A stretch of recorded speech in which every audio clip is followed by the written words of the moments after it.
Hello everyone, how are you all? I hope you all are doing well. I'm Devanshi Bhardwaj and welcomes you on my YouTube channel Insane Maddie. Before starting, I would like to say please like my video, subscribe to the channel and also hit the bell icon so you can get all the notification, right? Okay, today we are going to cover our topic which is chromosomal disorder, and this topic belongs to the chapter of principle of inheritance and variation of class 12. Okay, so what is genetic disorder? Mean chromosomal disorder तो genetic disorder के अंदर आते हैं. अब आपको यही नहीं पता होगा जेनेटिक डिसऑर्डर क्या है तो आप क्रोमोसोमल कैसे एक्सप्लेन करोगे?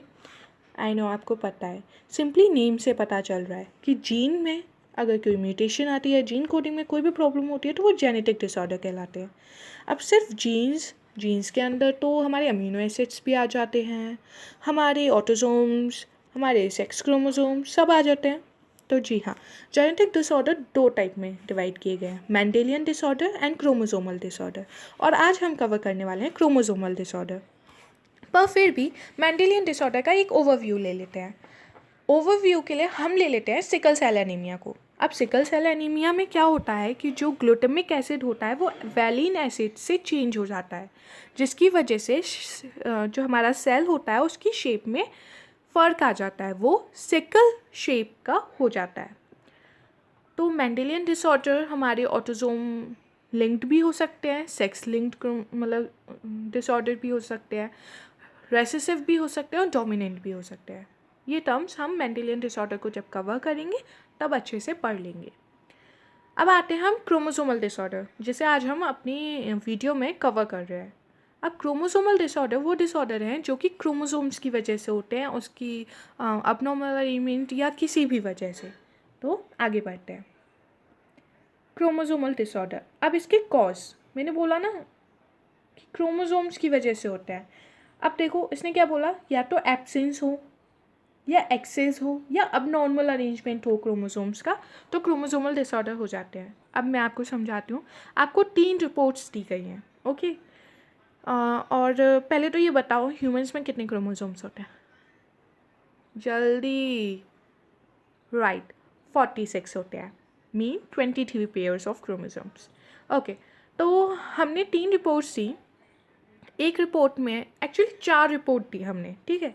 एक रिपोर्ट में आपने एनालिस किया और तो देखा कि इसमें 45 क्रोमोसोम्स हैं. आपने बोला इसमें तो एक क्रोमोसोम एब्सेंट है, और आपने उस फाइल को क्रोमोसोमल डिसऑर्डर का जो ब्लॉक है उसमें रख दिया, ठीक है. अब एक्सेस, अब आपने क्या किया कि जो दूसरी फाइल थी आपने वो देखी और उसमें देखा कि उसमें तो 47 क्रोमोसोम है, मीन एक एक्स्ट्रा क्रोमोसोम आ रहा है. फिर से आपने उसे क्रोमोसोमल डिसऑर्डर के ब्लॉक में रख दिया. फिर आपने तीसरी फाइल देखी और उसमें देखा कि जो क्रोमोसोम 1 है उसकी जगह क्रोमोसोम 5 प्रेजेंट है.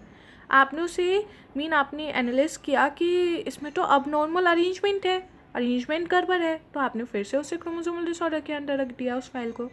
तो आपने देखा कि ये तीनों फाइल्स में जो आपको रिपोर्ट्स दी गई हैं उसमें क्रोमोसोम या तो एब्सेंट है या फिर एक एक्स्ट्रा है या फिर उनका जो अरेंजमेंट है वो प्रॉपर नहीं है, और उसे आपने किस ब्लॉक में रखा? क्रोमोसोमल डिसऑर्डर के.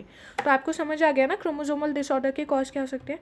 अब जो हमारी फोर्थ रिपोर्ट थी उसमें आपने स्टडी किया तो उसमें क्रोमोसोम नंबर एकदम परफेक्ट थे, अरेंजमेंट भी परफेक्ट था, तो आपने उसे रख दिया नॉर्मल वाले में.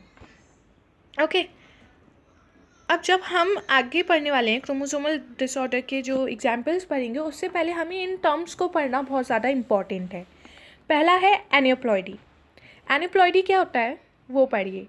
Failure of segregation of chromatids during cell division cycle at anaphase stage result in the gain और loss of chromosome. Example Down syndrome and Turner syndrome. अब आपने देखिए यहाँ पे 2 वर्ड्स अंडरलाइन है ना, फेलियर ऑफ सेग्रीगेशन और एनाफेज स्टेज. इन्हें आप भी अंडरलाइन कर लीजिएगा.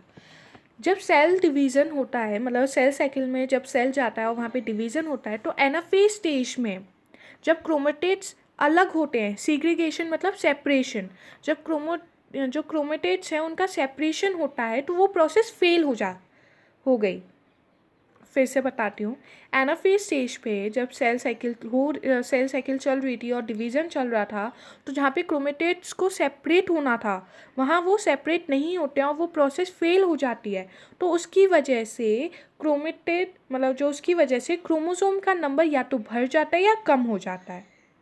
ठीक है, तो उस केस को हम एन्यूप्लॉइडी कहेंगे। एन्यूप्लॉइडी वो हुआ जिसमें क्रोमोसोम का नंबर बढ़ जाएगा या फिर घट जाएगा। क्यों? क्योंकि जो क्रोमेटिड्स का सेपरेशन है वो प्रोसेस फेल हो जाती है। कौन सी स्टेज पे?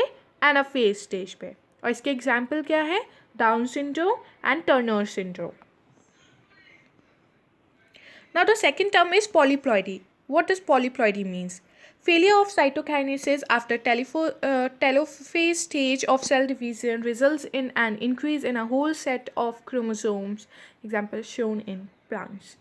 सो साइटोकाइनेसिस क्या है? साइटोकाइनेसिस वो प्रोसेस होती है जिसमें साइटोप्लाज्म दो डॉटर सेल्स में डिवाइड हो जाता है।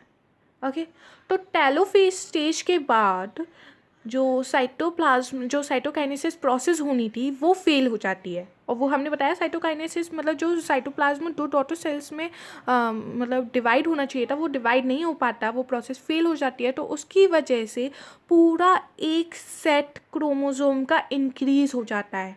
और ये पॉलीप्लॉइडी मोस्टली प्लांट्स में देखी जाती है। टोटल नंबर ऑफ क्रोमोसोम होते हैं 46, मतलब हमारे 23 पेयर्स। अब इन 46 क्रोमोसोम्स में जो 23 पेयर्स ऑफ क्रोमोसोम हैं उनमें 22 पेयर्स तो हमारे ऑटोजोम्स होते हैं। ऑटोजोम्स हर ऑर्गेनिज्म में सिमिलर होते हैं, मतलब सेम दिखते हैं। ठीक है, पर सेक्स क्रोमोसोम जो कि हमारा 23rd पेयर होता है, मैंने 23rd बोला है, ओके, पेयर होता है, वो अलग होता है अपोजिट सेक्सेस में। मेल में होगा XY, फीमेल में होगा XX। Now there are two more terms which is trisomy and monosomy. अब इसे तो ऐसे समझ लो, ट्राई मीन 3, मोनो मीन 1। हमारे पास क्रोमोसोम्स के पेयर्स होते हैं, मीन एक पेयर में 2 क्रोमोसोम है। अगर ट्राइजोमी हो रही है मीन उधर हो जाते हैं 3 क्रोमोसोम, 2 की जगह 3। मीन क्या हुआ? एक ऐड हुआ क्रोमोसोम, एक कॉपी ऐड हुई क्रोमोसोम की, तो वो हो गई ट्राइजोमी। और मोनोजोमी में मोनो मतलब एक, मीन 2 पेयर में से एक पेयर एक जो क्रोमोसोम है वो चला गया, मीन एक क्रोमोसोम की कमी हो गई, तो उसे हम बोलते हैं मोनोसोमी। ये आगे आपको समझ आएगा। अब क्रोमोसोमल डिसऑर्डर, हमारे एनसीईआरटी में 3 क्रोमोसोमल डिसऑर्डर को दिया गया है, which one is first one is down syndrome, second one is Klinefelter syndrome and third one is Turner syndrome. So what is down syndrome? अब डाउन सिंड्रोम का cause क्या है पहले आप ये पढ़िए कि इसमें क्या होता है, क्रोमोसोम 21 की एक एडिशनल कॉपी आ जाती है। अब देखो क्रोमोसोम 21 मीन उसमें एक एडिशनल कॉपी आ गई, मीन उस पेयर का जो क्रोमोसोम वो वाला जो पेयर है उसमें कितने आ गए? अब क्रोमोसोम 2 की जगह कितने हो गए? 3।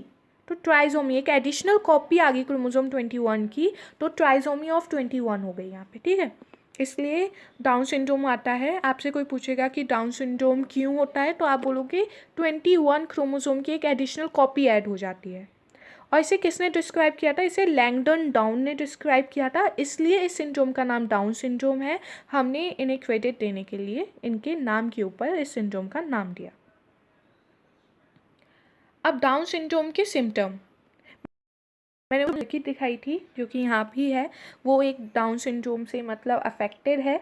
तो आप इसे देख के मतलब एक एनालिसिस कर सकते हैं। पहली बात तो डाउन सिंड्रोम्स वाले सब शॉर्ट सैचुरेटेड होते हैं, इनकी हाइट छोटी होती है। एक बहुत फेमस मैन भी है डाउन सिंड्रोम का, मैंने तो बहुत बार फोटो देखी है, आपने भी देखी होगी, उसकी भी हाइट काफ़ी छोटी है। स्मॉल राउंड हेड होता है, आप देखो इसका भी स्मॉल राउंड हेड है ना, तो इनका स्मॉल राउंड हेड होता है। फॉरवर्ड टंग होती है, देखो ऐसे ये टंग दिखाई जा रही है ना, आपको इमेज लगाई है मैंने, ऐसी टंग होती है। पार्शली ओपन माउथ, मतलब थोड़ा सा माउथ खुला रहता है। Broad palm with palm crease होती हैं जो आपकी लकीरें बनी है किस्मत की जी, तो इनका जो पाम होता है वो नॉर्मली ब्रॉड होता है और बहुत सारी मतलब पाम क्रीज होती हैं इन पे। फिजिकली, मेंटली और साइकोमोटरी ये मतलब एकदम अच्छे से डेवलप्ड नहीं होते, इनकी जो डेवलपमेंट है वो रिटार्डेड होती है। फिज़िकल डेवलपमेंट जो हमारे मेंटली भी, और साइकोमोटर मीन जो न्यूरॉन्स से रिलेटेड होती हैं। तो ये जो हम रिफ्लेक्स एक्शन कर देते हैं, इनका जो रिफ्लेक्स आर्क है वो थोड़ा धीरे वर्क करता है हमारे रिफ्लेक्स आर्क से। Okay, now the second syndrome is Klinefelter syndrome. अब इसमें क्या होता है, इसमें एडिशनल कॉपी आती है क्रोमोसोम एक्स की मेल्स में। मतलब इसकी जो कैरियोटाइप हो जाएगी, जो अपीयरेंस है क्रोमोसोम का, वो हो जाएंगे 46 की जगह 47, डैट इज़ 44 तो क्रोमोसोम्स होंगे।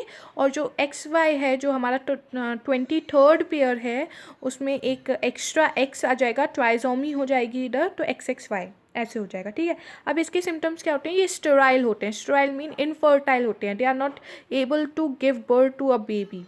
ठीक है, और ओवरऑल मस्कुलाइन डेवलपमेंट होता है with feminine development, mean male characteristics तो सब आएंगे पर उसके साथ फीमेल कैरेक्टरिस्टिक्स भी आएंगे, मीन गायनेकोमास्टिया भी होता है। अब गायनेकोमास्टिया क्या है, वो development of breast, mean breast की भी डेवलपमेंट हो जाएगी, तभी तो फीमेल कैरेक्टर्स आएंगे।